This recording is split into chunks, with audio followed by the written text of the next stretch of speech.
Good morning, everyone. Good morning, Chris. Good morning, Hank. Good morning, MYCC. Good morning, SCC. So, what do you have today? What do you think, Chris? Who are Well, we hosting? it's an early morning start, but I think it's worth it. We've got some Mhm. very cool artists hanging out with us, sharing their time. So, who do you have for us? Do you want to introduce them? Who are these people that's actually Introducing in there? I mean, we've got the Hey, amazing Nick Bradshaw and his partner in crime, Danica. So yeah, let's Morning just for you guys. It's evening for us. So it good is. evening. Good evening, Nick. Good evening, evening. Danica. How are you? It's morning somewhere. It's always morning somewhere. How's your dinner? Good. Did you have a Had good a dinner? good dinner Had tonight. a chicken burger, Yeah. Good. not from McDonald's, homemade. Oh, Yeah, it's learning homemade to cook from chicken scratch, burger. so. That sounds delicious. So Probably we wait, can actually grilled share the chicken or fried recipe chicken? along Because we the have to know. You can tell I like my food. way. Oh, you can actually look at us as well. We like our food as well. There you go. You So should visit. We'll go on a food tour. There you Yeah. go. Once there Yes. is in the world where there is no COVID, Yeah. that's what we're gonna soon, do. soon. Soon. Fingers crossed. Yeah. And what are you guys doing right now?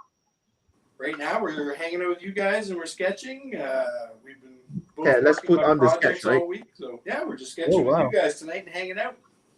Yeah. And yeah, I see some That's pretty comment coming cool. in. Yeah, commenting. Greetings, you guys. Oh. Good From morning, Dylan, everybody. Eugene, Christine. Yeah, That Kristen's a Christine. friend of mine. Okay. She's coming in to heckle me tonight. That's good. Well, that's welcome, Christine. Yeah. That's also Milo Rest. Okay. Oh, hey Milo. They're all our friends. God. Yeah, see? Reynolds from Actually, Singapore. Milo lives down the street from us. Your neighbor. So your My neighbor, yeah. Oh, but that's bad. He's going to be siphoning out some of your bandwidth. No, Milo's he's a good dude. Yeah. We put him to work enough, so. Kristen too. Okay. I always have Kristen coming to work conventions for me. So Yeah. Oh, very cool. She's a great assistant. Okay. So how's thing back at your side of the world? How's the pandemic been treating you guys? we were doing really well with it. We were second behind New Zealand actually in the world with no COVID infections right up until about a month ago. Oops. So Okay, so the number comes back in. Well, what happens in our community, since it's pretty small, our town's about 150,000 people. So it's the three communities that form a city, and sometimes we get flights from Toronto or bigger urban places like Toronto or Montreal. And sometimes there's an infection or two on that, and one infection can then blow up to 70 infections. So Yeah. we are quick to stamp it down, though. It takes about 2 weeks until it's eradicated again. So we're just fighting it off the best we can, and thank God our population is low because so it's not so congested. So yeah, social distancing is already a norm, right? So yeah. Well, that's comic good. artists, so any excuse to stay home and work. So We're already antisocial to begin with. yeah. Yeah, as artists, well, most of the artists I spoke to, what's the difference? I'm always at home anyway. Yeah, pretty much. It is. Except that now you're relieved of the outlets of conventions, I've actually been finding I'm interacting with people a lot more online. Sometimes at a convention you're so busy. There's like people just working and you got panels and it's just go, go, go. Yeah. Online I find people message me. I can have like a sustained chat where I can talk with them for a bit. And Correct. I find it's been a little more Like relaxing. one-on-one. Yeah, one-on-one. You're getting to, know people, talk to people a little more. Stuff like this, like you're in my kitchen right now. You're sitting in my kitchen while I'm doing conventions. We got really intrusive. We came into your house and talked to you. Well, we were just saying my dog was trying to interrupt this panel earlier, so. Oh, no problem. Yeah. And it's so cool that we can do cons virtually because I can wear sweatpants during them. It's just comfortable It's at your own amazing. home. Yeah.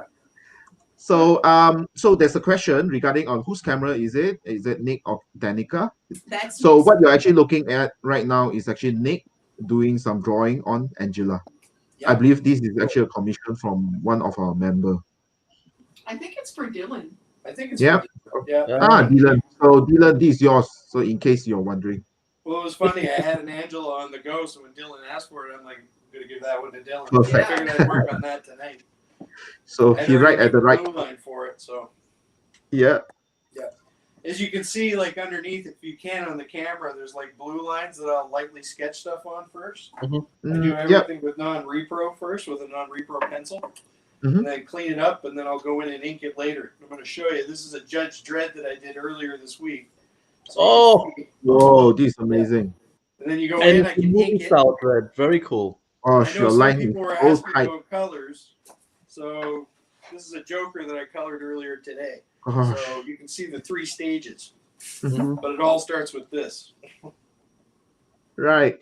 Yep. So I mean, on this particular topic, maybe we can actually ask a little bit. It's the same that to continue on being staying at home, right? Do you actually feel that you have, well, definitely you have more time. Do you also feel that you have more interesting projects that is actually coming on? I know that both of you have some personal project. Probably you can actually share a little bit of those.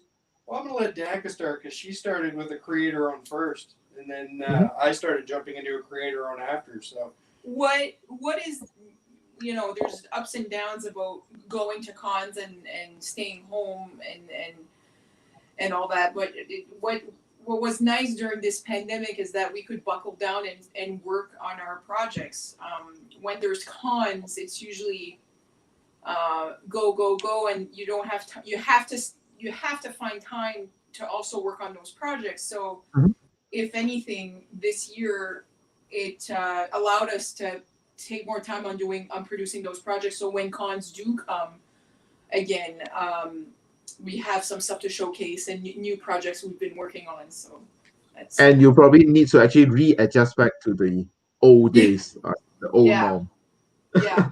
So the biggest thing is you miss your friends, like your industry people, but yeah, they're all home and bored too. I find I'm talking to more of them. Like I get up at 4 a.m., so all my West Coast friends are getting ready to go to bed, so they're chatting with me online when I'm doing my work, and then my East Coast friends, people from New York and here in Canada, they're all working my schedule, so I'm talking to them during the day. And the internet became like a water cooler, like so in the office where you can sit around and chat.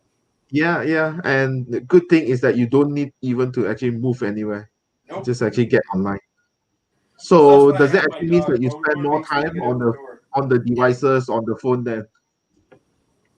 We're very outdoorsy people. We like being outside where we are. It's great because we're surrounded by forest everywhere. You don't have to go far to experience nature, which is nice. So Reynolds just mentioned that the dread seems dreadful. The dread? So he seems dreadful? He's very fabulous. He's actually very happy to see it. And Mr. I'm deciding if I'm going to put color on it tomorrow. I might. I'm on the fence. I kind of want to color it, so. Yeah, sounds good. So looking forward to actually when you actually finish it and you post it online, we can have it. I always post on my Instagram. I'm updating pretty much every other day. So. Cool. So let's continue to talk a little bit regarding on your project, right? So has the information has been announced for Danica, your project? Not as far as I know, not yet. It's still kind of like non-disclosure, but I can tell you the progress on it. I am starting my last chapter for it, so it should be done. I would say end of January, which I'm excited for. And my good friend Jared Melendez, who is the writer on the book, is also very excited. So announcements probably will be coming out soon. Can say it's 200 pages, which is insane. Well, so it's like a complete graphic novel. It's a complete graphic novel. So you're looking at 5 issues plus all like bonus content and stuff like that. And I'm sure as soon as I produce a cover, they will announce the date and whatnot, and that's going to be with Oni Press. So. Well, And if we can't talk too much about that project right now, why don't we talk a little bit about the Comic Kitchen, which you posted some pages of? Well, again, that's with Jarrett. He is a very, very good cook, and he likes to write on anything that has to do with food, which, funny enough, our graphic novel does involve a lot of scenes in kitchens and is mostly about a young man finding his way in a new work area that was unexpected, and that is in the kitchen. So he is it's very food oriented, everything that I do with Jarrett. So let me just pull out that graphic on the full.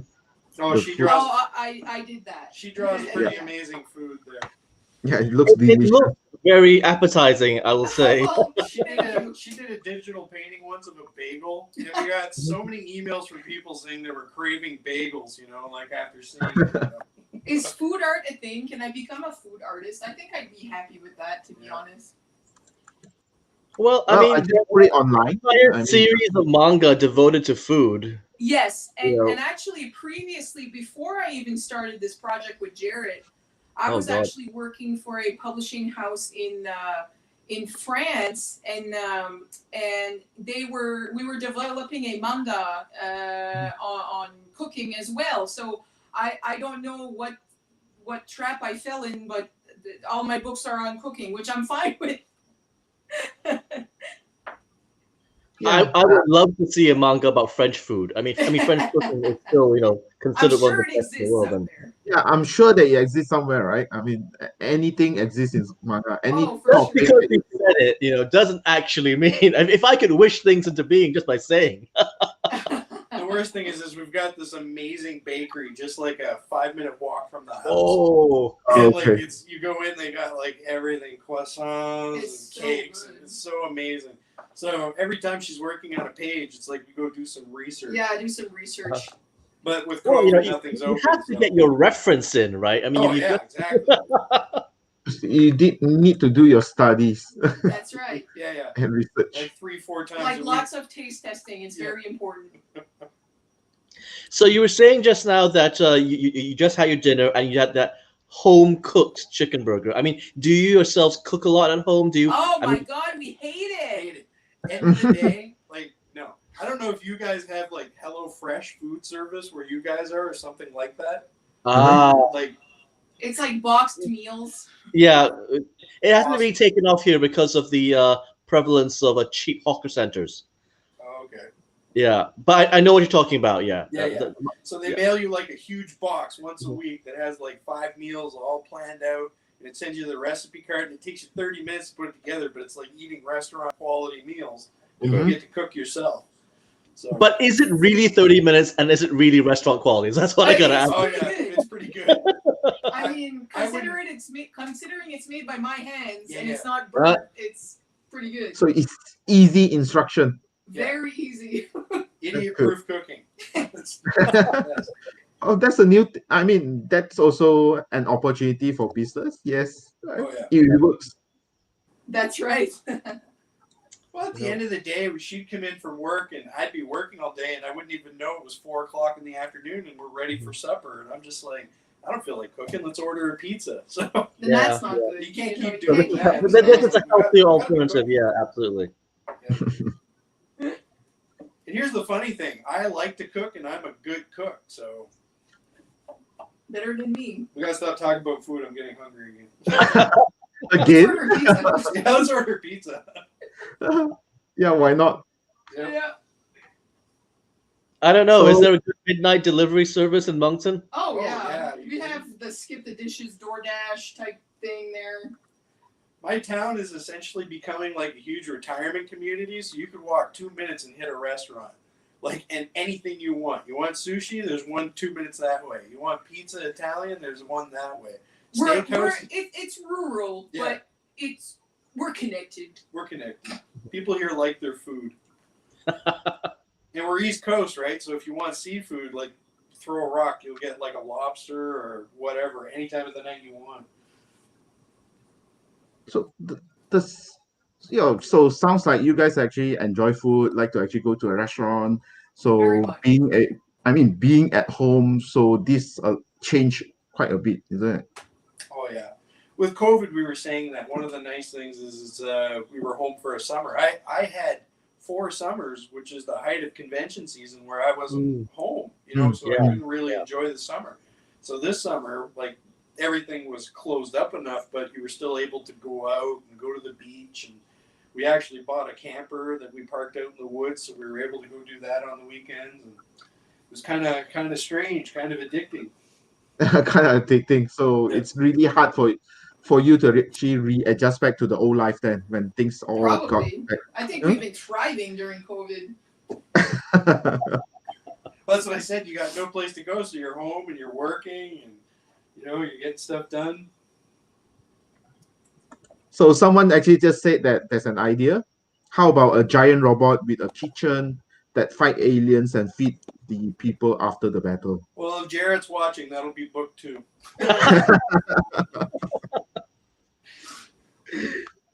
If not, we'll pitch it to him. Don't worry, that might happen. It's good. It will make it happen. And Dylan just collaboration between the like two of you. food, you guys gotta visit Malaysia/Singapore. Oh yeah, I'd I'd love to. But the competition between Malaysia and Singapore is that just come to Malaysia, we'll do. So Okay. Singapore. We've heard we have to go to Singapore though. Yeah. I mean, this is just the friendly banter between us countries, man. Yes. It's Who not a is it? Our problem. good friend, art collector, good friend of ours, Tiang, Singapore. Ah, yes, Tiang. Yeah. Well, I'm sure that when you actually come over for a visit, Tiang and the community ourselves can actually host you quite nicely. Yes. I'm incredibly jealous of the Alpha Flight cover he picked up from Nick. That was fun. That's a really, really good piece. Yeah, it was kind of funny because I was with Ed Brisson, and we were, I think it was Calgary Fan Expo, and he goes, "Nick, have you ever done an Alpha Flight anything?" And I'm like, "No, I'd love to though." Yeah. And he gets on the phone right there, and he's like, "Yeah, I want Nick to do an Alpha Flight cover." So by the time I got home, I had a thumbnail done for that cover. And I was sending it to the editor, and he didn't even know that I was doing a variant yet. And he's like, "Oh, I guess we got Nick Bradshaw doing a variant." And even before they approved the thumbnail, I already knew which one they were going to do, so I started inking it and finishing it. Like, I was just like, no, I'm Canadian. We're doing an Alpha Flight cover. I'm getting on this. So all over. Ed actually moved not too far from us. Yeah, Ed lives 2 hours away from here. Like, he moved to the East Coast too, so. Ah, okay. So it's easy for discussion. Oh, Yeah. yeah. That's the funny thing. Like, around this East Coast where we live, it's kind of out in the middle of nowhere. But you could go for, like, a drive, and before you could run into, like, Darwin Cook. Darwin Cook lived out here in Halifax, which is, like, an hour and a half away. Steve McNiven, he lives, like, in Halifax as well. Yep. So you had all these creators that live here on the East Coast that were moving out this way that nobody knew Must about. be something in the air or something in the water. Somehow, Easy creatives lifestyle. tend to cluster together and they'll form communities. I was visiting a friend of mine in England a few years back, and she lives really in the middle of nowhere on the moors of Devon. And she goes, I'm so glad you came to visit me. We're going to have dinner with the Frouds tonight. And I go, the Frouds, Brian and Wendy Froud, who did Dark Crystal. And I'm like, okay. And I'm sorry, but I won't be able to have you visit with Alan Lee, the guy who did all Tolkien's. No. Yeah, I know. So I'm like, and they all just kind of clustered there. It wasn't a plan. They just formed a community there. Wow. Sounds like a plan when we actually allows to, we should actually visit where they are right now and start meeting. If it's artists as and good as they creators. say, I mean, I'm happy to go and visit Moncton. I mean, Come people visit have been the East bugging me to Coast. go to Halifax for years, but yeah, it's a short hop over. So. Well, one of the organizers just dropped a comment saying that, can you actually ask Mr. Steve McNiven to join us next time? Sure. Well, I think it's just something that in our future plan. Yeah. So get back to the projects that Yeah. we talked about, Comic Kitchen. Yeah. How about Nick? We know that there was a series that was announced. Like, Yeah. It was. was it last year? I mean, Yeah, first it issue was was supposed to announced and then land. it just It was supposed to disappeared. land right when COVID hit. Mhm. So what ended up happening was it got put on the back burner till the end of the summer, around in August. I had already done issue 1, and it's going to be a 4-issue series, but I'm putting a lot of work into this book. And it's John Layman's the writer on it. It's called Bermuda. Yeah, let me put it on the screen. Very cool. Oh yeah, it's a fun book. When he was talking to me about it, he says, "What do you want to draw?" I'm like, "I want to draw everything. I want to draw monsters, aliens, World War II, pirates, you name it." And he's like, "Okay, we'll throw all that in a book." So I'm doing an entire book with like everything I want to draw. So it's a lot of fun. So it's more like your own fun project rather than anything. It's just to actually Oh yeah. do your craving of drawing all these things that is Oh actually yeah. I get to draw Oh, like what? There you go. mutated dinosaurs and big bug people, like you name it, I'm throwing it in here. Is there And- a Jurassic Park meets Goonies meets? Lost, like it's got everything. So do they have normal looking human then? Oh Because- yeah, we got normal looking humans. I just drew a bunch of ninja monkeys in the last issue, so I'm drawing everything in here. So you mentioned last issue. Does that actually means that you have actually almost done with the book? No, I'm halfway through. It's going to be launching next May now. So the way it's working is I've got 2 issues in the can. I'm going to start in on issue 3 over the holidays. And then once I get it done, we're going to start looking at doing some kind of promo stuff. So, and that's going to be out through IDW next May. Ah, okay. Yeah. And I mean, I was told that there will be glimpse of the preview pages for us. Oh, yeah. fans. Well, that's what I was going to do. I was showing you guys just a little bit of everything there. So I showed you before. So just to show you some process stuff, because I know people ask about process. Yep. So this here is how I rough out my pages. And I'm not sure if you guys can see that clearly. Let's try and line her up. But as you can see, like all my pages start with like a coal erase where I'll take a colored pencil, lay it all out, and then I go in and I clean it up. But I'll do it at a smaller scale. So I can scan this in, put it in on Photoshop and edit things around. And then after that, I'll do a printout, and then I can go in and I can ink it over. So this is a preview page you guys are getting at Bermuda. So you can see I get to draw a little Wow. dinosaur Look at the creatures, detail. all kinds of fun stuff. That is one packed page. Oh, the entire book is like this. They are giving me time to put in everything I can and the kitchen sink. It makes me sick. So a quick question. So you have a very tight lines for your inking page, right? Who's the unlucky colorist that needs to actually do the lucky coloring? I don't know yet. I have no idea. It's funny because every time I work with great colorists, they're always like, "Man, I love working on your pages. It's like a coloring book." But then they quit, and I never hear from them again. Burnt out. It's a mistake. Yeah, it's like they don't want me knowing their social media. So except for Laura Martin, God bless her heart. I love Laura, but Mhm. Well, I mean, even Laura's she not the won't work best with me for anymore. this, She so. finds all these excuses. It looks really great. But where do you actually have like bubbles? Because if you actually look at these, there's no way that you can actually put something to hide some of the details, right? No. It's almost criminal to actually need to actually put in word bubble in there. Well, that's the funny thing is John Layman. He's doing all the word text himself. Like he does all the. Oh, he lettering. did the lettering. Oh, just like what he do for his shoe, I believe. Yeah. Yeah. Yeah. And he was saying that he's like, you're making me change the script in some way so that I can make room to fit the bubbles on there and cover some art. So It's funny. Chris Claremont was saying the same thing about his collaboration with Bill Sienkiewicz. oh yeah. Yeah. Yeah. Like, the art was so beautiful that he had to like cut half the copy to show more of what was on the Well, that's page. right. They're working on that New Mutants thing right now, right? Yeah. Ah, yes. A short story follow up of the War Children or War Child, the Yes, one shot Guardian. that they released. So there is a question from Dylan. How long does a page like this takes you?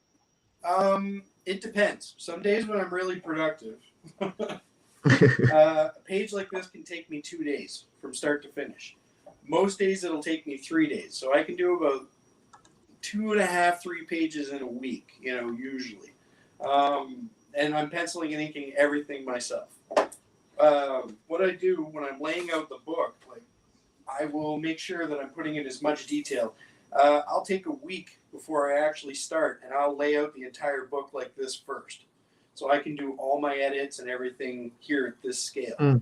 So all my perspective issues, and you can kind of see it more on this page in here. Like, I work out all my perspective, I do all my layouts, and then I'll go in and I'll tighten up, the forms and the faces and everything as much as I can. So all the information's there. I'll ink directly on top of these. These then become my rough pencils when I'm penciling. Yeah, because I was about to say that even your layout or your thumbnails look really detailed. Yeah. That you actually really spend a lot of time on it. Yeah, I try to. I find it works better. Like, I can see everything, and drawing it at a smaller scale, it helps me from getting it too cluttered. I did a bunch of Batman pages for a Batman Black and White, I think, which is actually coming out this week. And the first issue, I believe. Yeah, and those ones are really packed too. That one's really detailed. So. And do you know which issue is yours on? I think it's in number 8. I'm not sure. Oh, they will be actually doing it on the long term, because I thought that it's actually just a short series. It might be. I don't know. They told me Anyway. I think it was supposed to be for number 8. I better not get a call from DC tomorrow. That's on you.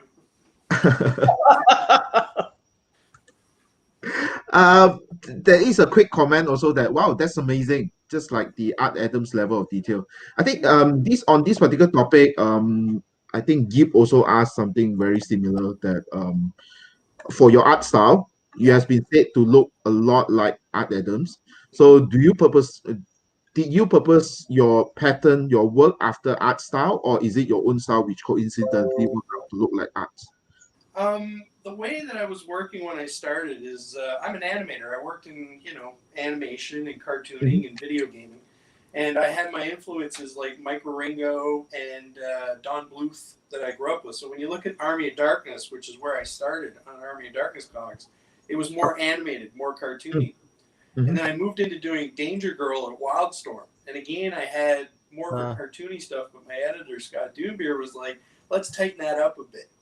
Let's see if we can help you refine that style. It was nice to have an editor who was sort of encouraging me to experiment and grow. And then he was like, why don't you try inking your stuff? And he was showing me Arthur's inking stuff he was doing on Johnny Future.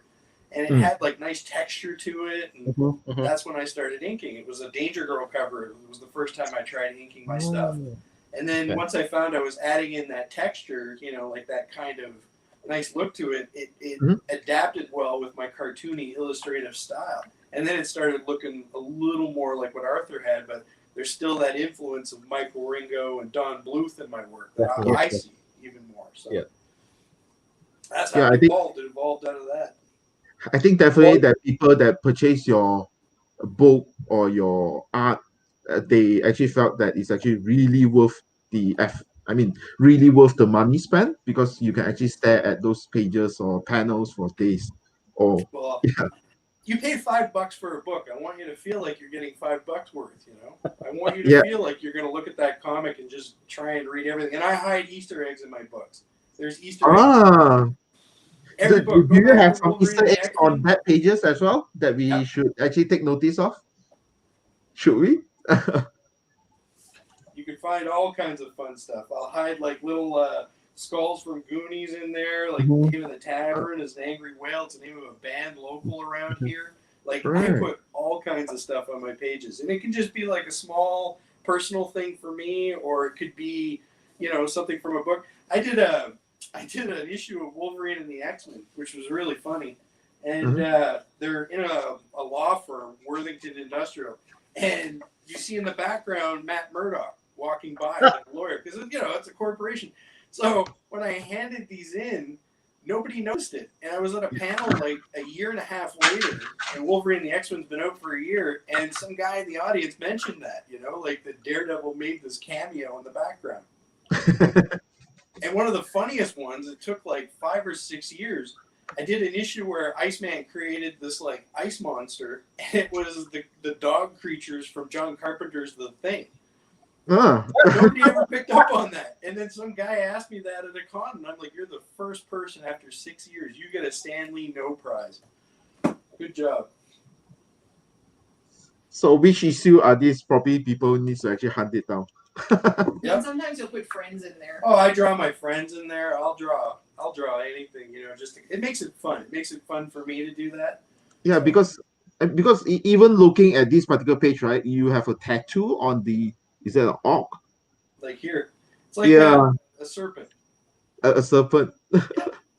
And what it is we have like a serpent actually on our logo for our Art by Canucks page. And Danica picked it. It's a local monster, cryptozoic monster from here. What's his name again? Old Ned. Old Ned. So this is actually Old Ned. I drew a tattoo of, and it's based off our logo for our site. So, But things like this, I mean, you go crazy if it's actually just a character that actually show up on screen once, right? Would you do it on some character that keep on showing on screen? Because I read somewhere that some artists initially wanted to jam a lot of details on a regular character and then quickly regretted it because they need to actually draw that particular person for like another 100 times along the issues. well, see this guy here. You're never going to see this guy again. So I don't want to put that detail on it. That guy's gone. After this, he'll never show up. So, unless people really like him and they hit John Layman up and they're like, yeah, hey, I want this guy in more books. And then I'm going to throw a shirt on him. So, yeah. The creativity of problem solving for the creators, the artists. You learn to cut corners in creative ways. Yeah, I heard somewhere that when you're drawing, you're actually solving problems. Oh yeah. At the same time, yeah. Yeah, that's why I like doing the thumbnails, because the thumbnails, like one of the fun things about doing it like this is I can spend about an hour laying out a page like this, and at the end of it, if I'm not happy with these panels, I can just go in and quick erase, redraw new layouts, and then it actually helps me visualize, like the pages that are going to be side by side in the book. I like looking at the continuity of that readability. Like some people don't think of that. Me, I like to see how you're going to have the flow as you're opening the book up. So is that part of your animation background, therefore, that you're just absolutely. I always draw stuff within panel. I don't like breaking panels too much. Unless it means something, and everything flows left to right. Which is funny because Danica, when she was working on manga stuff, everything, of course, in manga reads the other way. So when I was always looking over her thumbnails, it was just mind-boggling to me that she could draw that way. It took me a while to get out of it. It took me a while to do like North American style again, because I was like, my brain was like right to left. Yeah, that's the difference about manga and North American comics. Is manga popular in Malaysia? Is it not popular anywhere in the world? I guess that's the answer. Well, no, I mean like compared to like. It is. In Malaysia, if you actually talk about manga, in fact, have you heard of Kurokawa, right? Yes. Kurokawa actually purchased a local publishing company in Malaysia, and they are actually producing, or in fact OEM some of the manga artwork in Malaysia, and they are actually they are exporting the artwork into the world and sell it back for the Japanese. However, those manga will be more targeting for the young adults or the children, where they do where they actually do like survival tips, or kids that actually stuck in time start to learn some of the dinosaur, that kind of things, which is actually quite interesting. Yeah. Cool. Anime and manga are hugely popular in this part of the world. Just to give you an idea, we have 1 Western Comics convention in Singapore and 5 anime conventions. Yeah. I figured the same. I mean, we don't have that many, but definitely we have 0 American comics convention in Malaysia, except for the virtual one that we are doing right now. But we have like 2 to 3 manga convention in Malaysia that has very huge turnout. Like probably. I bet there's a lot of doujinshi artists too. Oh yes, plenty of them. Yeah. Actually, when I was at the Comic-Con in the Philippines, their entire artist alley was manga influenced through doujinshi. Oh yeah, I would imagine. Yeah, Yeah, it makes a lot of sense. It's the area too, right? Like it's Asian countries. They're Mhm. But I wouldn't think that it's actually. I mean, we had this conversation earlier on, right? There's no topic that's actually escaping from being manganized. So, in a lot of sense, that it makes reading comics it appeal to everyone. Like if you are interested in making a shirt, probably there's a manga about it. If oh, you're it's about interested everything. in making Yeah. sushi, there's like 30 volumes worth of stories that they can tell, Oh, there's right? a story out there for every grandmother's whatever. It could be a manga on knitting or making blankets or Yes, exactly. So I riding think a the train. variety is actually so wide, so you can actually reach out to more audience because when it actually comes to the the mainstream comics, you're just targeting the superheroes, Yeah. people in bikes, and yeah, so it's kind of making a niche market even nicher. Yeah. Very quickly, Nick mentioned that one of his influences was Mike Weiringo, and I know that you, Danica, did a piece for the Tellos tribute book. I did a while back. Yeah. Yeah. So I mean, so was he somebody who influenced your work apart from the manga style? Oh yeah, for sure. We were all on this this forum. Was it Pencil Jack? The drawing board. The drawing board. Way back in the early 2000s, I would say, and he was on there, and God, he was like everybody's hero on there. Yeah. He's such a kind guy. He would comment on almost everybody who would post a drawing up on there. Like he just took the time and his style is wonderful. He was one of the first pros that ever reached out to me, and that really meant a lot. I had that email for the longest time. Yeah, he was a good guy. Yeah, Mike was a decent dude. Very much missed. But that comic, that anthology that I was part of, I think it was somebody that I met at Baltimore Con, and they had spotted my work and they really enjoyed it, and they said, "Do you want to participate in this?" I'm like, yeah. So that was pretty cool. See, the other useful thing about conventions, the networking. Oh yeah. Oh yeah. Yeah, just the easy hangout rather than message read but no reply. And making friends with all the people who know where the good places are to eat. I never learned about a Brazilian steakhouse until I went to a con. Oh my God. Yeah, the exploring site. Again about food. Yeah. Always gonna be about food. Would there future collaboration between you both for a food team comic somewhere? Yeah, it's gonna be supper tomorrow night. That's good. Danica draws the food, and then Nick draws the mecha. I mean, that's the whole idea that was pitched earlier. There you go. Yeah, one of our member actually suggested that, right?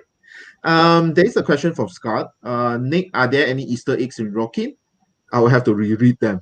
Yeah, that was so funny. So here's this book. My friend Andy Hartnell, who co-created Danger Girl, he comes up to me and he's like, "Yeah," he says, "I want to do this book. It's sort of like Conan, but this dude's got a magic amulet that turns them all into rock." And I'm like, "Okay, I'm digging it." And then he's like, "He's going to be called Rockin'," and I'm like, "Okay, Rockin'. whatever, I'll draw it." So we friggin' jump on this book, and I'm drawing this guy. I don't care. At this point, I'm a newbie, and I'm just throwing everything like Bermuda into this book. I'm drawing him fighting big bear monsters, and I'm having him draw like just fighting Medusa in one page. Like I went nuts on that book, and there was like maybe 4,000 people who picked it up. But I don't care. I had so much fun with that book; it was a blast. So anybody finds it, just know I got some good stuff in there. Okay, so take note, guys. My God. And the other funny thing, we went to France last year, and some guy brings me a trade paperback of Rockin' in Spanish. So I take a photo of this thing because I didn't Wildstorm has never even collected it together for a trade paperback because it never sold well. Somebody in France got And it. he's telling me that in Spain, apparently, like people will just scan pages and make their own trade paperbacks. Oh, and it's sell actually it. a fan made. It's sort of actually fan made. Yeah, And yeah. they No, do no. It was translation? an actual publisher who takes these books and puts them out, and apparently it's extremely popular in Spain. Did you actually demand for some loyalty for it? I would love to. Apparently, no, but still. But it actually speaks like when your things got stolen, it actually speaks value that it's actually worth stolen. Yeah. Well, that's DC's problem now. DC, when they got Wildstorm, Rocket went with it, so that's all on them. I'm gonna swap Danica out on the cameras. How's that? So you guys can see what she's working on. Yeah, that would be great. Yeah, sounds good. I've been Since we couldn't seeing get some this of it. working, Yeah. we're just gonna do the switch.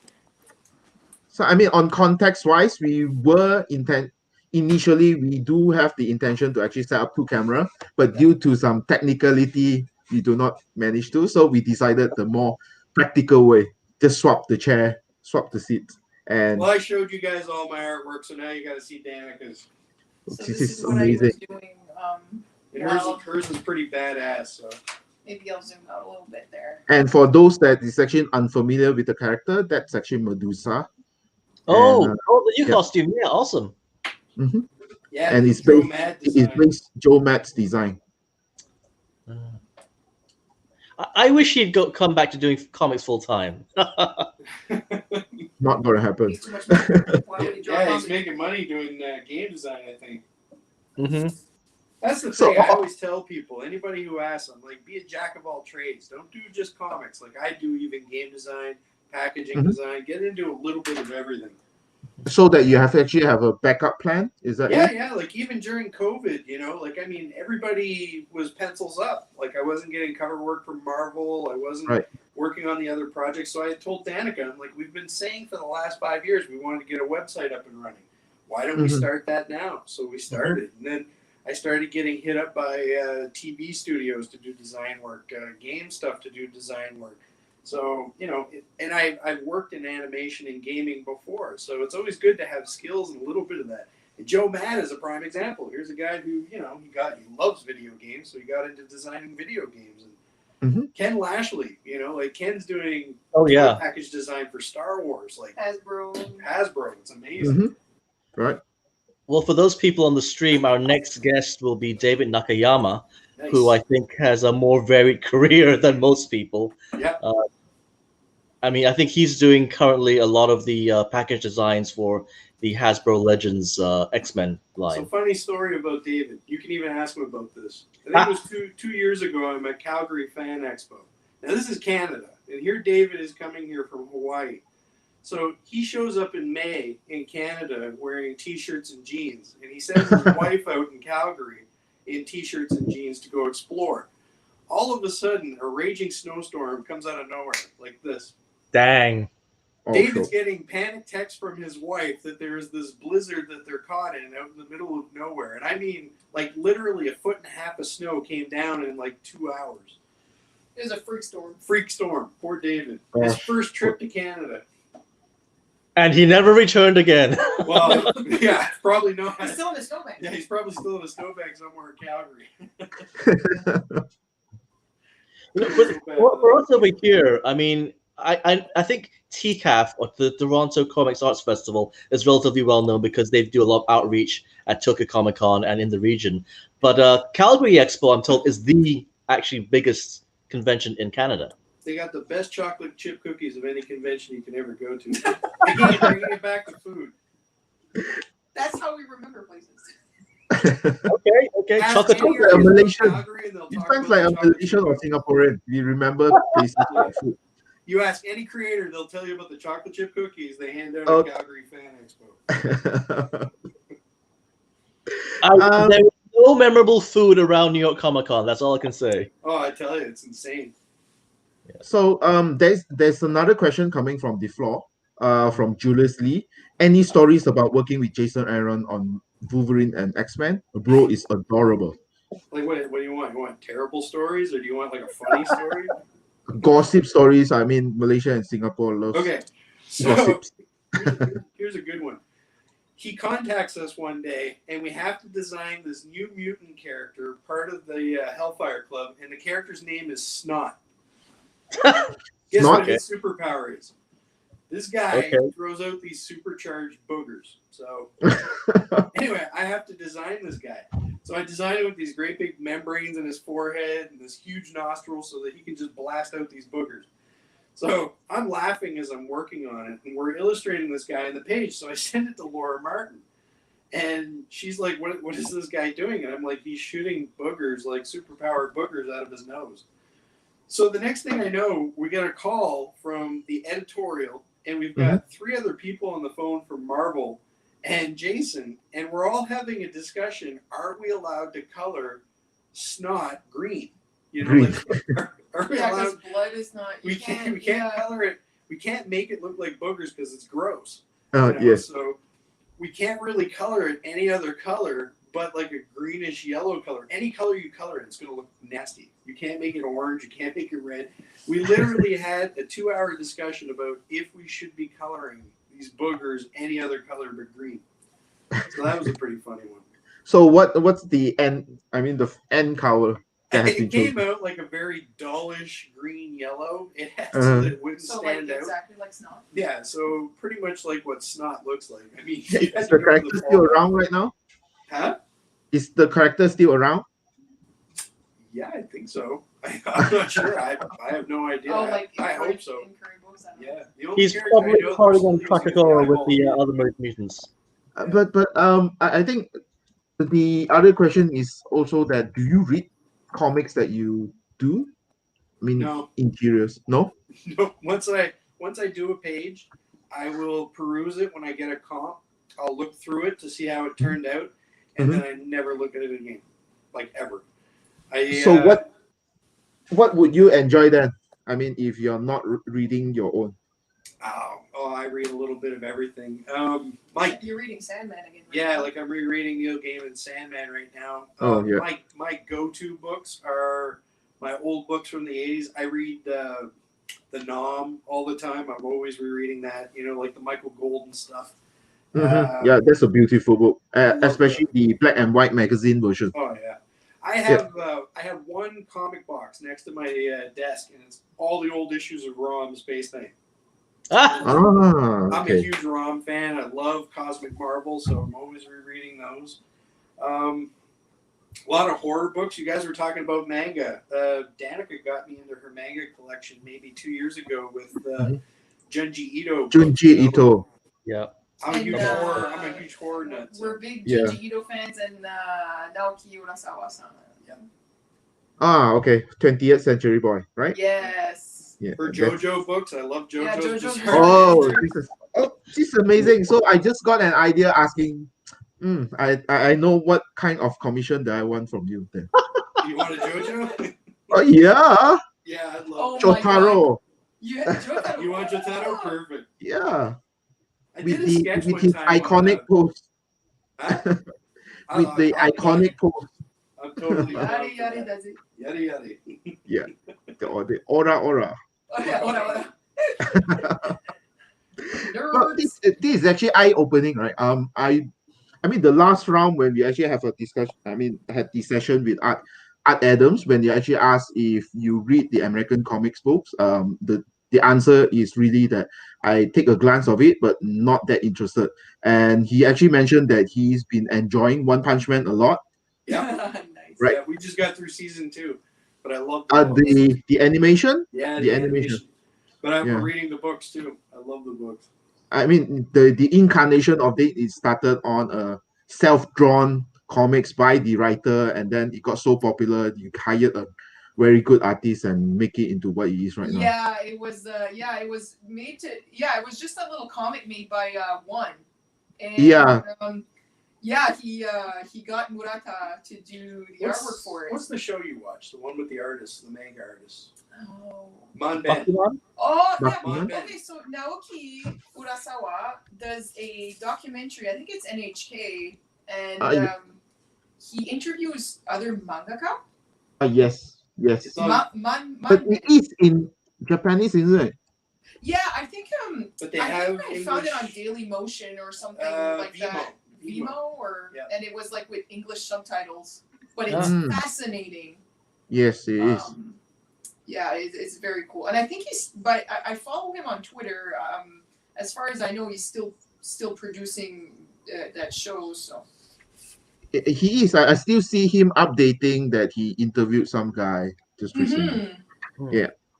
So that's really it's very interesting. fascinating. It kind of showcases the life of a mangaka, like very very private and closed doors usually, and then it's cool to see these artists working. It's as entertaining for you guys to watch us draw that it is for us to watch other artists draw. Yeah. Yeah. That's why that as I was saying that it'd be a very good fan service if you actually can show your drawing live.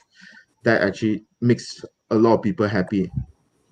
And yeah, let me just scroll up if you have any other questions. Let's see. Yeah, I mean, Chris, do you have any other question while I'm actually scrolling the comment section? Well, I mean, I was just looking through the comments to see about. Well, there's Julie. Well, let's start with this. Hui Leong Chiu. Well, I presume that this particular question is actually targeting Nick. Would you both consider doing a Big Boy and Rusty book if offered? If Frank Miller, Big Boy and Rusty. Big Boy and Rusty. Oh Oh, yeah, yeah. absolutely. Geoff Darrow. Geoff Darrow, Frank Miller. I was a huge fan of Darrow stuff. I loved Hard Boil, and I actually have an original piece of his Shaolin Cowboy upstairs. Actually, that actually coincide with the previous question. Do you guys actually collect original comic artwork? Oh I yeah, We do presume. have some, yes. yeah, absolutely. I've got a few pieces from Arthur. I got some pieces from Mike Allred.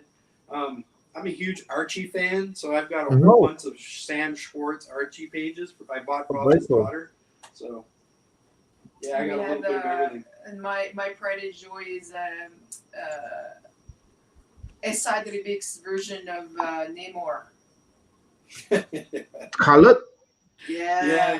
Oh, nice. Painted, sorry. Not colored. It should be painted. It's It's painted. painted, yeah. Yeah. So we see him at a convention, and she's a huge fan. She's too nervous to go talk to him. He's intimidating. Yeah, he's pretty intimidating. So Really? well, I mean, well, being an you meet the being guy, an he's a big artist guy, yourself, he's you're very actually intimidated. angry. I believe he's from Serbia Yeah. or Serbia or something, and he just like your typical angry Russian-looking man. And he's probably not. He's probably a total sweetheart, but he just he gives off that very angry Russian. So she wants to get a piece from him. I'm like, well, go ask him. I'm just And so she goes over to look at the prices, and I give her, money out of her envelope for it. And I'm like, just go get a piece. And it was like $300-$400, I think, for like a bust at this time. So half an hour later, I hear this whistle across the floor, and it's him, and he's looking at her, and he's like, this. And I'm like, 30 minutes. I'm like, I paid money for this, So she picks it up, and she's all excited, and she comes back, and it's this fully finished, beautiful painting of Namor. And I'm like, I quit. I'm done. 30 minutes of that, like, I'll send you guys You can bust that out in half an hour, right? Yes. Yeah, busted it out in half an hour. I'm like, what the hell, man? Actually, along the same topic regarding on this, right? We talk about SR Rabbit that's actually doing painting, and your work is actually more towards the line work. Have you actually explore on other style that you would like to actually learn on, like new skill like painting? I try. I mean, when Scott Doonbeer got me into inking, I embraced inking, and I learned everything I can from inking. I've stolen material from Danica that she buys for inking. She buys all the coolest tools. Yeah. And she gets all kinds of neat little nibs and brushes from Japan and zip tones, and I experiment with that. And then I went to a con out in California. Actually, it was Tatiana Dykes. She brought us out to the big WOW convention out there in San Jose. And there was a guy from Warner Brothers who was doing these really beautiful little pieces, and he was using these Kuretake markers. And they're not like Copics. They're actually brighter colors. They're alcohol based. They're alcohol based. Brand. So I started experimenting with those. So every once in a while, I'll see an artist sort of tooling around with something, and I'll be like, I think I'm going to try that, and I'll experiment. But whole hog painting my stuff, I'm like, man. Yeah, it's a little scary. Especially me, like everything I put colorists through, I don't think I'd ever want to be coloring too much of my stuff. So, but you try. Danica's more experimental than I am. This year I took some gouache landscape painting courses and stuff like that with a friend of mine online. And it was pretty cool. I haven't done that since probably high school. So then she bought a set of these inks that just came in today that she's going to be experimenting with. So I'll be stealing these from her eventually. I do love art supplies a lot. It's a sickness. It's a problem. But it comes with the job, right? You just want the finest. It's like, okay, I spent a lot of money on art supplies and stuff. It's not like it's going to go to waste. So I'm like, since I already bought it, might as well use it. Our neighbors probably think we're drug dealers because I got somebody dropping packages off every single day. Tiny packages, and you pay a huge sum of money.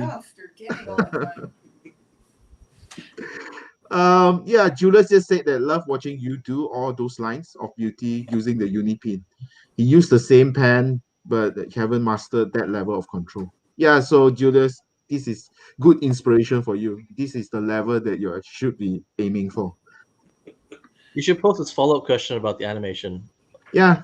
I'll follow up on that. But speaking of ROM, would you ever want to work on the Transformer books for IDW, or is already something in discussion? Transformers? Mm-hmm. Oh man, do you remember back when they were with Devil's Due?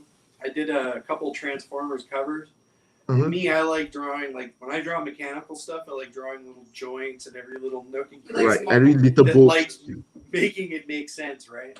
And it's time consuming. Like me drawing a Transformers book, give me 10 years.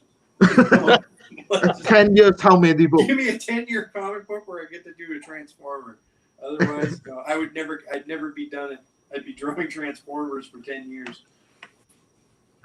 So this is actually where your perfectionist or being OCD comes in the way of a particular project then. Yeah, I'll shoot myself in the foot some days.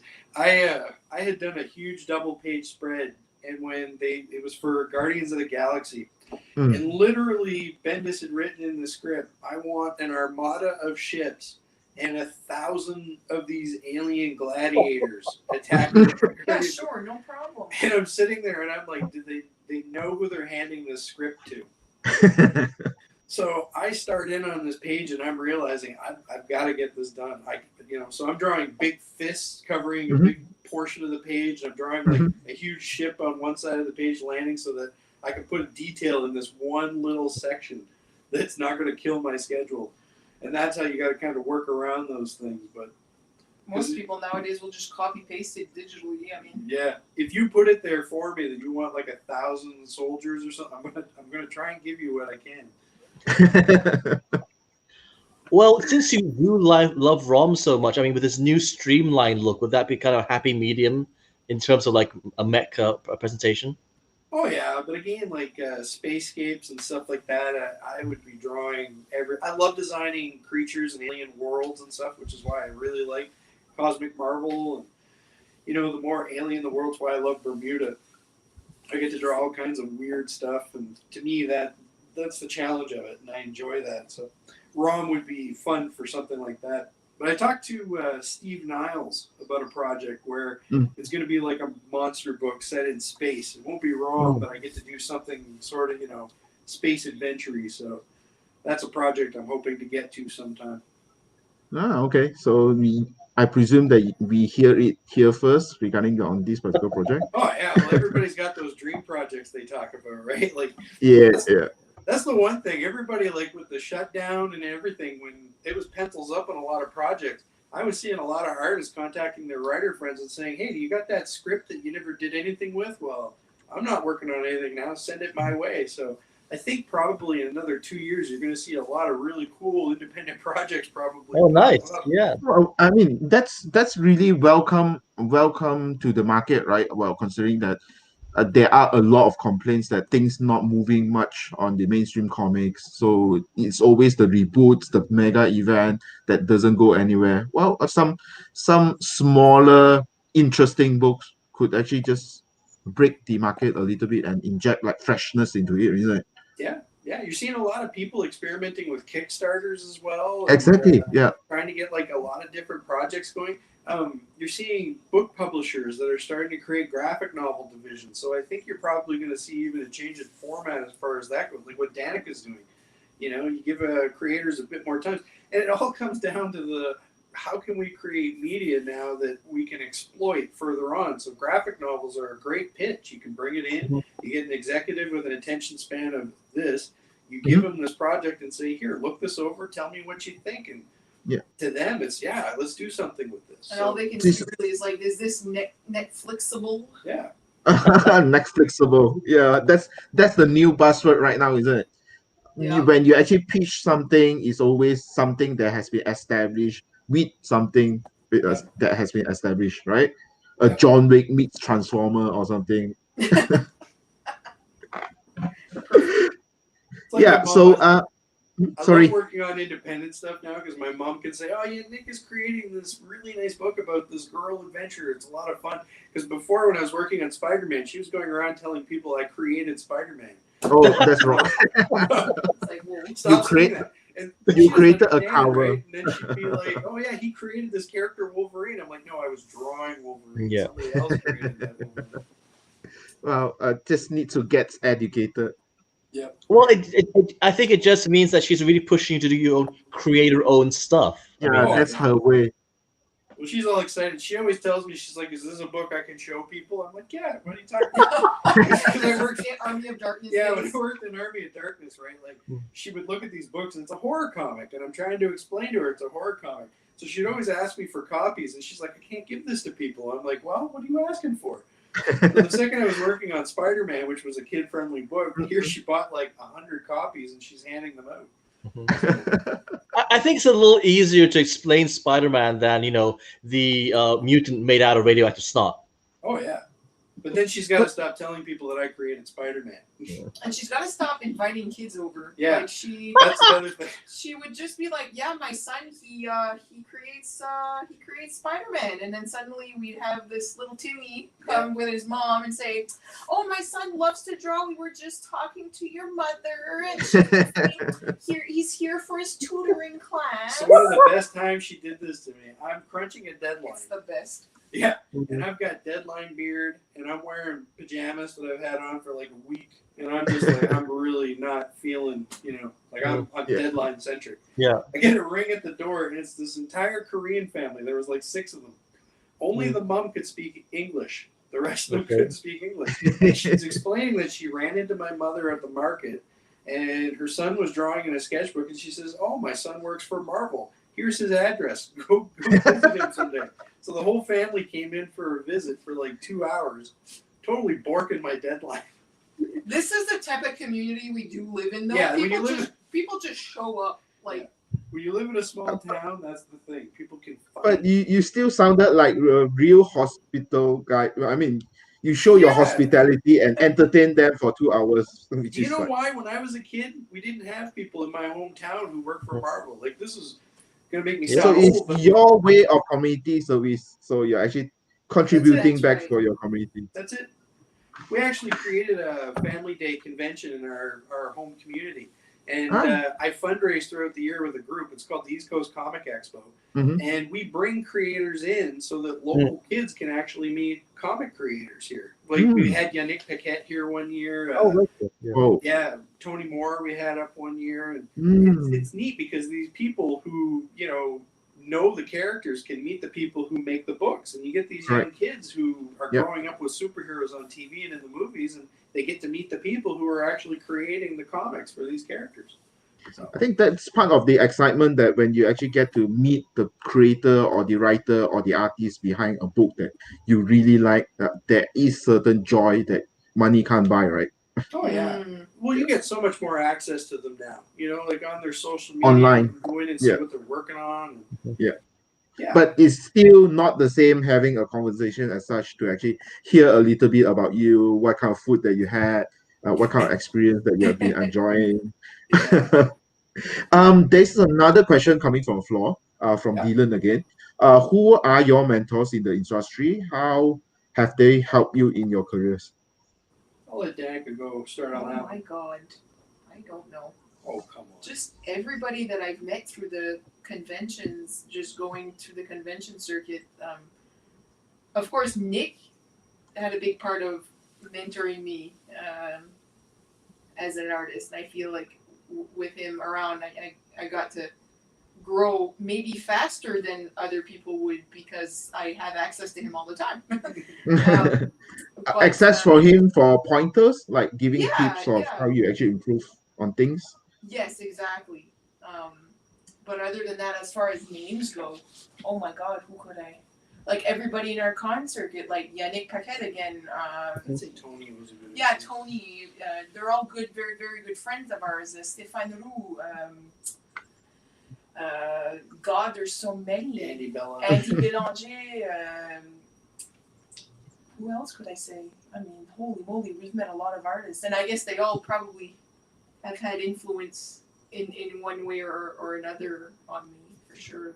For me, it was the first time I was assigned an editor. When I was working on books in Army of Darkness, I had no editorial. And I was drawing whatever I wanted on my pages. And as a young kid at the time, I was maybe 21, 22, I had no sense of space. I was drawing like 12 to 15 panels on a page. You know, I was basically drawing 3 books in one book because I came out of animation. So animation, I was trying to make all the action move. And it's not the same.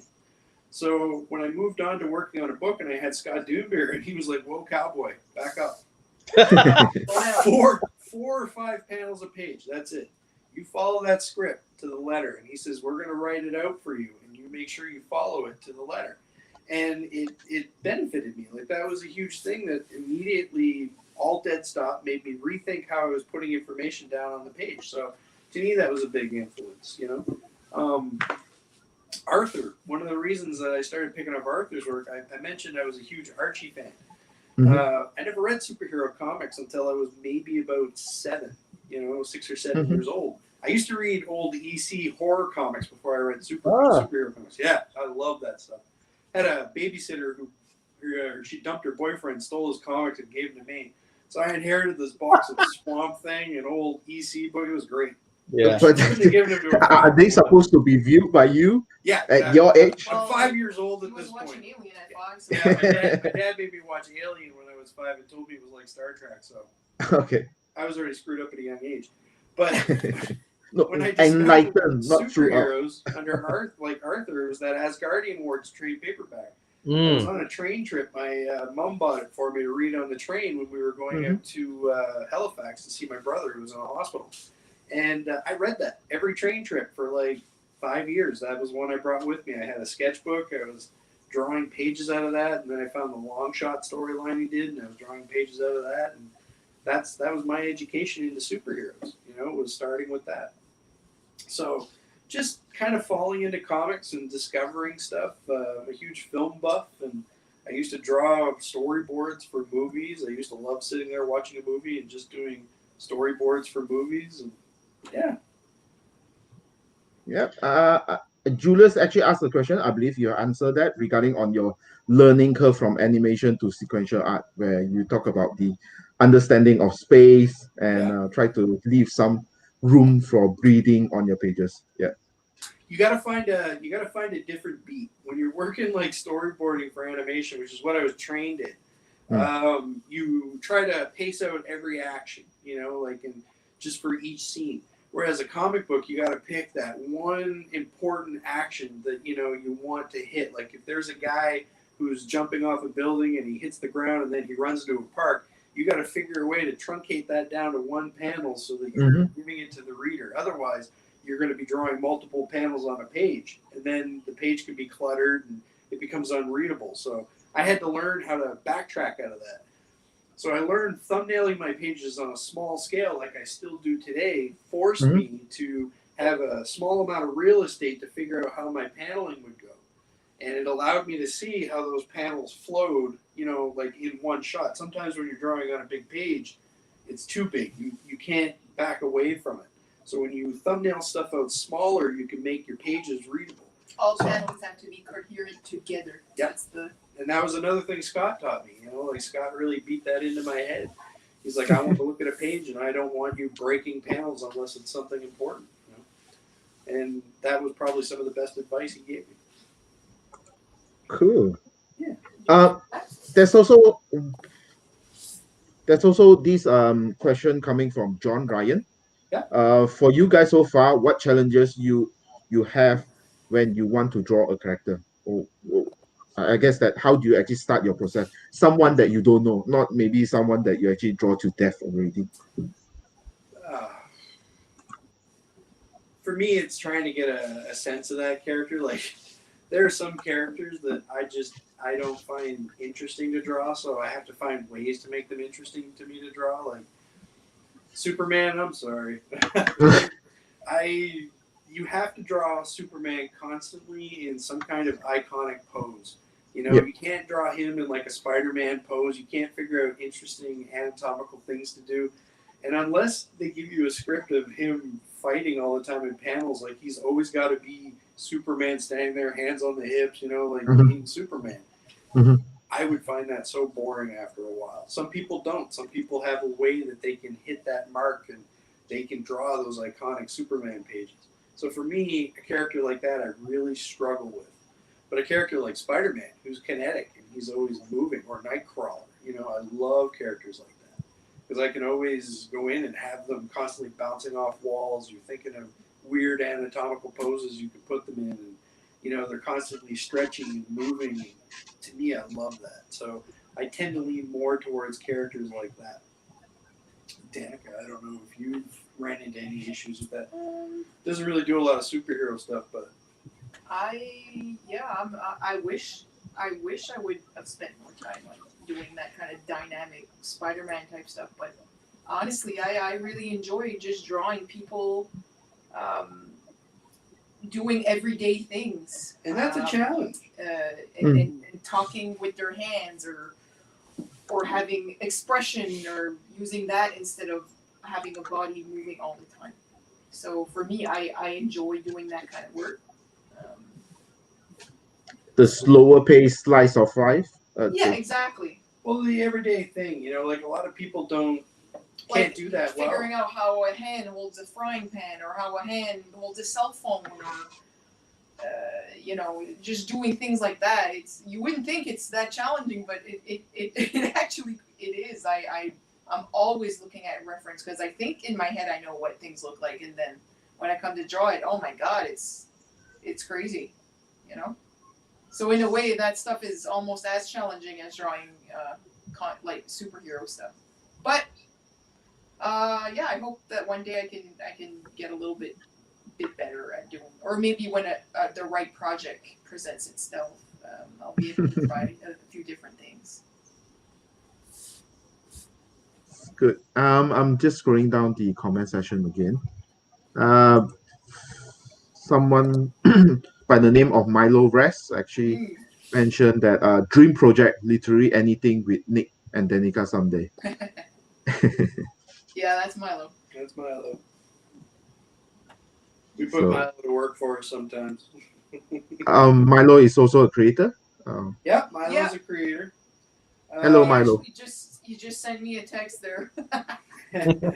Milo is one of those ones that is trying to get into publishing. So we mentor a few kids local to here that we try to help out with their projects and stuff. And there's a few of them that have actually done Kickstarters and gotten books picked up and printed that they're selling at conventions. And it's one of those things that we've sort of enjoyed seeing, like building a comic community here in our town where people can get access to creators and ask questions. And so Milo's one of those, can't say kid anymore. Milo's what, 25? 25, but we've known Milo since Milo was 15. So it's been interesting watching somebody like Milo. That's one of the fun things about conventions I do miss is when you get those regulars and they're young kids that have been coming to you for like 10 years, and you see them Right. with little sketchbooks, with kid drawings, and then you can see how they progress and they draw and they listen to what you have to say.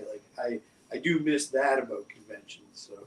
Yeah. But I think it's admirable that you take the time, to look at the comment and give feedback.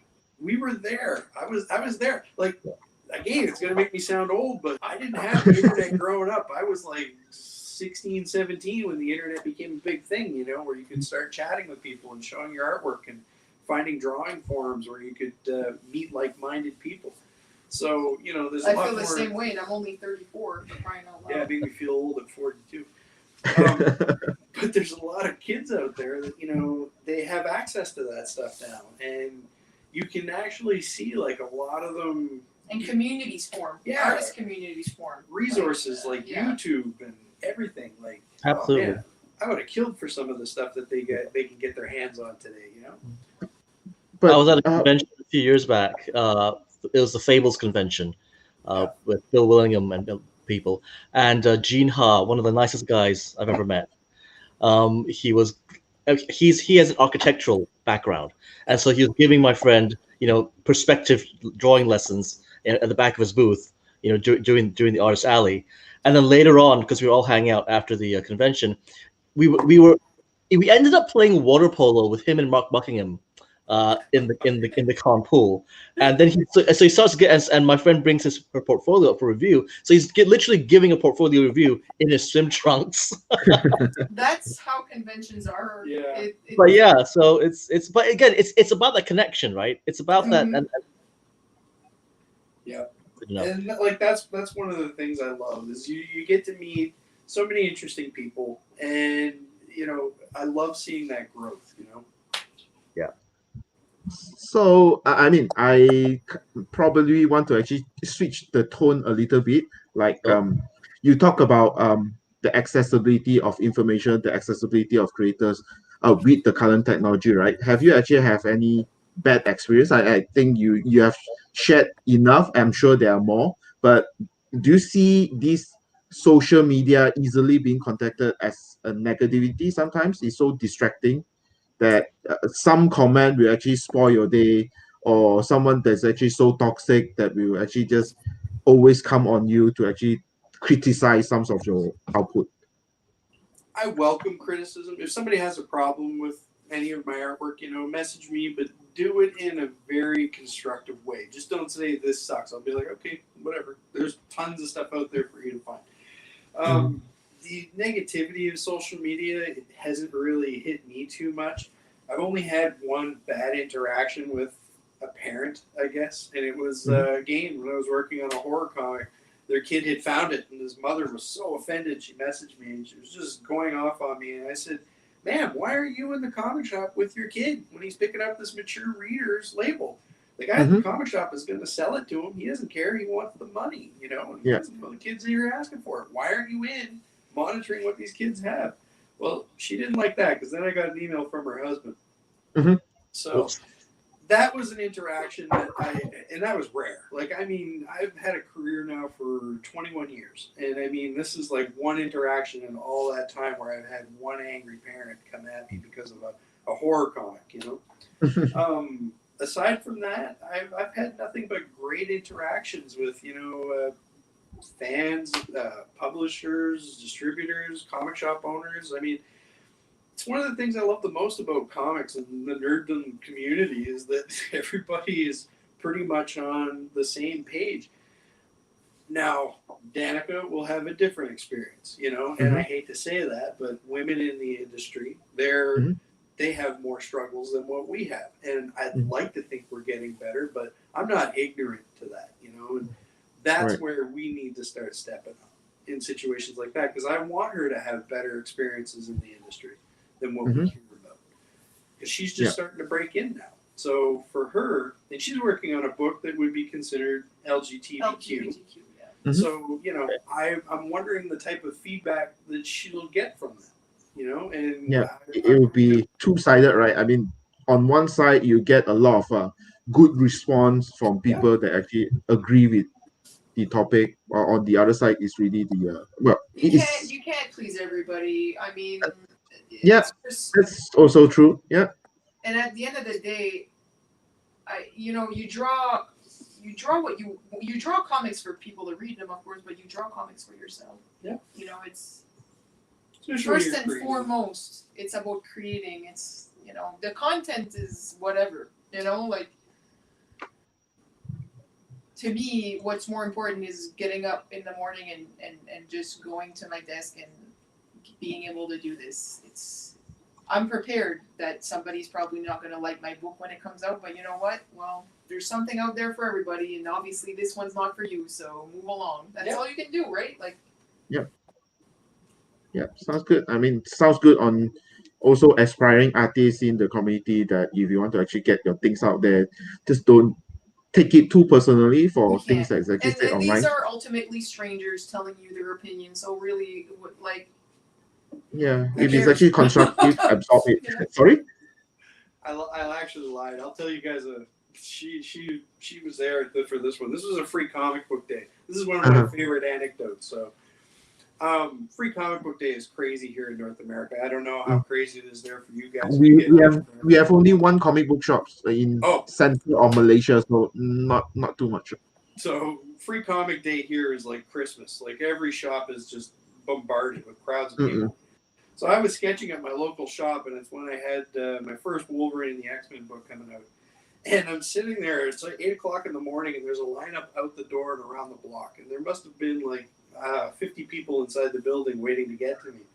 So I'm sketching and I'm signing and I'm talking to people, and people are in great mood. But I see this one guy come in with his wife and kid. My God, this story. His wife and kid in a cart, and he's hanging on to a kid, and he's got this sour look on his face.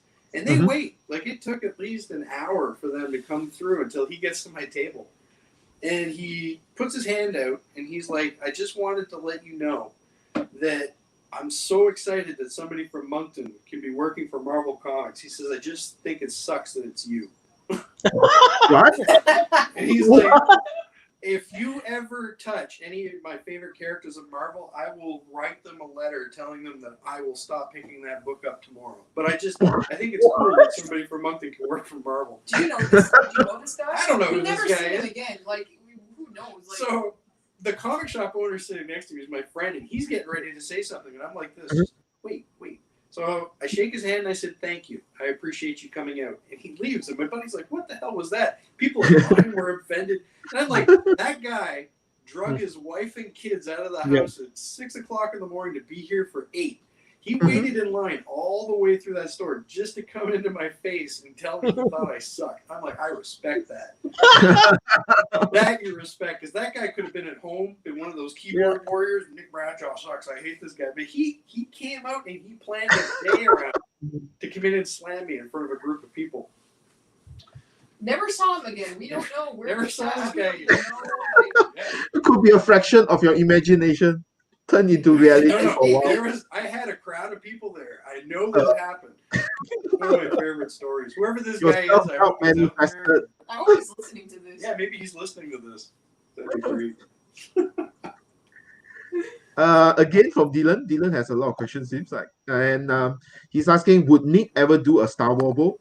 Would love to see the details he would put onto the spaceships as well as alien creature. I think they should do a Mandalorian book. I'd love to do Yeah. Mandalorian. You can actually put the QC animation to Grogu. Yeah. Grogu. Yeah. Grogu. Yeah. I don't know if I should talk too much Mandalorian. A lot of spoilers out there, but anyway. But this is a show that if you actually don't watch it, you will get spoiled, right? Oh, I know. We don't get Disney Plus here. Yeah, it's not available in Malaysia, Singapore. Okay? It's so unavoidable that I got spoiled as well. Yeah. No, I would work on a Star Wars book. I mean, like I said, the chance to design aliens to do world building, I would love that. That would be right up my alley. So someday, who knows? Have you seen that new Netflix show, Alien Worlds? Oh yeah. Yeah. What do you think of the how they are putting it together? I'm only a little bit into it right now. again deadline, but I was looking through it the other day. I can't wait for my Christmas break because I'm going to take like a week off, and I got to get caught up on a lot of stuff. So Sure. it looks nice. Mm-hmm. Well, look at the time. We are actually about 5 minutes left to the clock, and well, I think time just flew by when we're actually having fun. But I'll just leave this particular last note. About Dylan again. He's actually just mentioning that Art went on to our previous show, Smurf, in June. He was actually very complimentary of Nick's art the previous time. We did actually ask about the similarity of your artwork, but he really says that he felt that he can both of you distinct each other, and you can actually put in your skill into what you're delivering. So very recently, I just did an art auction piece that's going to be coming up for Hero Initiative, and it was a jam piece with Arthur, and it's like a full cover piece. And I got to do Wolverine on a foreground, and he got to do the background. And I just saw that he just sent me the inks the other week, so I'm super stoked for that one. How does it actually work? I mean, how does that particular piece work? Is that you work out one character, you send it over to him? Yeah, I had to mail it to him after I did the foreground. So who started that? It's a friend of mine, George Billiard, who he does a lot of event talent management for Marvel. And he's doing this as a big initiative for the Hero Initiative. He has creators that he's got them tag teaming on doing these big jam pieces, like cover quality. Right. So he knows how much of a fan I am of Arthur's, and I've known Arthur now for about 5 or 6 years personally, meeting at the conventions and that. So when he decided to team us up on it, I was like, oh yeah. Then you're overwhelmed. I'll say yes. But you're never intimidated, so they say, let's go. yeah, and then I'm like, oh, my stuff is going to be next to Arthur, so now I've got to have a not next week. Actually, on Arthur, or it's on the same page, right? Yeah, it's right on the same page. It's like all one cohesive piece. So I'm pretty excited about it. Yeah. This is awesome, man. I mean, this is really, really appreciate that both of you actually come online, share some of your drawings, a lot of your stories with us for close to 1.5 hours now. But one last request again from Dylan. Can we have a sneak peek of Batman Black and White pages? No, I'm not allowed to. I wish I could. No, Dylan, stop asking. No. Hey, you know what? Just watch my social media, because as soon as it comes out, I'll post a couple of them up on my social media. Yeah, we're definitely looking forward to actually looking at that. Okay. So, any final words for Nick and Danica? Now, let's put this back on. Yep, that's for you. Oh, I was just going to ask, we've talked about, some projects you've worked on, in the past. Are there any writers that you would really like to work on in projects in the future? I'm open to work with anybody. I mean, there's a lot of great talent out there. I've been meeting some great writers. I'm looking forward to this one with Steve. Like, we've been talking about it off and on, and we're always busy with other projects. So it's sort of one of those dream projects. We're both monster fans. Like, I love classic horror monsters. And when he sort of had this idea for a pitch, I was just like, yeah, I think I'm down for that. So I'm looking forward to doing that one. Just getting to hang out with a monster movie nerd like myself, I think we're gonna turn out a fun little gig there. So writers that are like that, John Layman's been great to work with on Bermuda. Like, I don't have to say anything. All I have to say is I feel like drawing a great big cockroach, and he'll figure out a way to work it into a page. Yeah, I think John is always this fun guy that actually allows the artist to actually strive and do whatever that the artist wants. And he tells a very fun story. He was on our last show as well. Yeah, he actually did a studio tour and show us his art collection. So perhaps next time when you have the opportunity, we can actually have a look at your original art collections. I'll clean up my room. I'll make sure it's presentable. Clean up his room. Yeah, no underwear on the floor. And we can, I offer my service to actually do the pre-test so that I can actually have a first look at your collection. She'll make sure I clean it up, and we could do that. I'd be happy to. Yeah. Okay. Well, we are actually on the dot right now. So really, thank you. Thanks, Danica. Thanks, Nick. Thanks, Thanks, guys. Chris. Bye. Thanks for Bye, tuning in, guys. guys. So much. Bye bye.